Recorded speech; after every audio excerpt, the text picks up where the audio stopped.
En el año 217 a.C., en las neblinosas orillas del lago Trasimeno, una sombra se cernía sobre Roma. Un general, cuyas hazañas ya habían estremecido a la República, estaba a punto de infligir una de las derrotas más devastadoras que Roma jamás conocería. Su nombre era Aníbal Barca, y su genio militar lo había llevado a cruzar los imponentes Alpes para desatar la guerra en el corazón de Italia. Pero lo que estaba a punto de suceder en Trasimeno no era solo una batalla, era una obra maestra de la estrategia, un golpe mortal a la moral de Roma y una demostración de que el poderío de la República no era invencible. Esta es la historia de la batalla del lago Trasimeno, un enfrentamiento que se convertiría en leyenda y que demostraría el temible ingenio de Aníbal. Para entender cómo Aníbal llevó a Roma al borde del abismo en Trasimeno, debemos retroceder al principio de su campaña en Italia.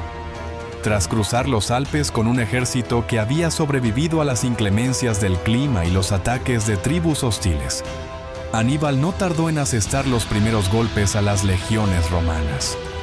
Los enfrentamientos en el río Tesino y la batalla de Trebia fueron victorias contundentes para el cartaginés, que dejó en claro que su objetivo era nada menos que la destrucción total de Roma. Pero Roma, fiel a su espíritu indomable, no se rindió. En lugar de buscar la paz, los romanos prepararon una nueva ofensiva, enviando a su ejército al mando del cónsul Cayo Flaminio. Su misión era detener a Aníbal y proteger el corazón de Italia. Flaminio, sin embargo, subestimó a su enemigo.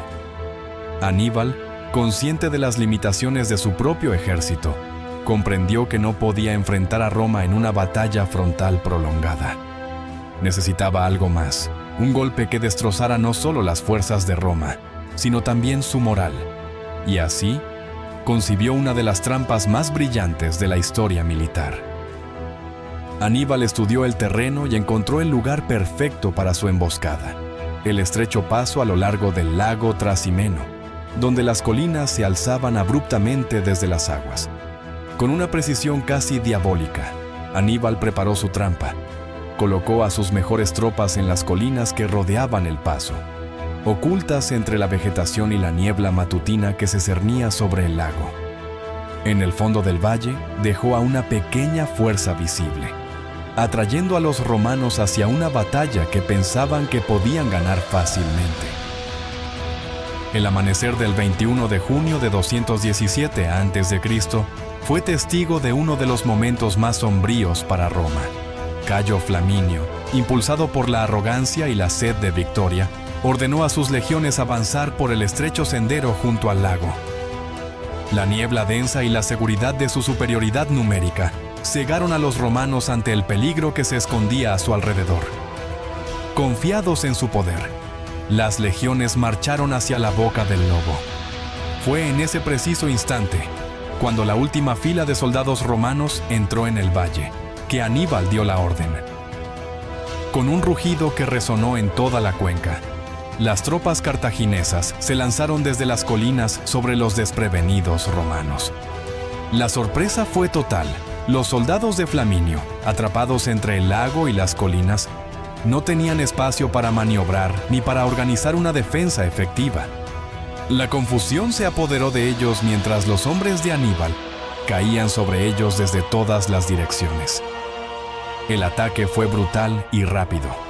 La infantería pesada de los cartagineses golpeó con fuerza desde el frente, mientras que los celtas y númidas atacaban desde los flancos y la retaguardia.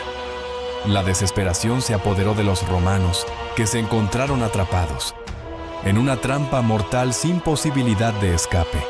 Los que intentaron huir hacia el lago se ahogaron en sus aguas, mientras que otros fueron cortados por la implacable maquinaria de guerra cartaginesa. Flaminio, el cónsul encargado de detener a Aníbal, fue asesinado en el caos, junto con miles de sus hombres. En cuestión de horas, el ejército romano dejó de existir. Los restos de las legiones, lo que quedaba de ellos, fueron exterminados sin piedad o tomados como prisioneros. Solo unos pocos lograron escapar y llevar la noticia de la catástrofe de regreso a Roma. La batalla del lago Trasimeno no fue solo una victoria militar para Aníbal, fue un golpe psicológico devastador para Roma. Nunca antes las legiones habían sufrido una derrota tan humillante en su propio territorio. La confianza de la República fue sacudida hasta sus cimientos, y el miedo se extendió por toda Italia. Los dioses parecían haber abandonado a Roma, y en su lugar, el genio oscuro de Aníbal reinaba supremo.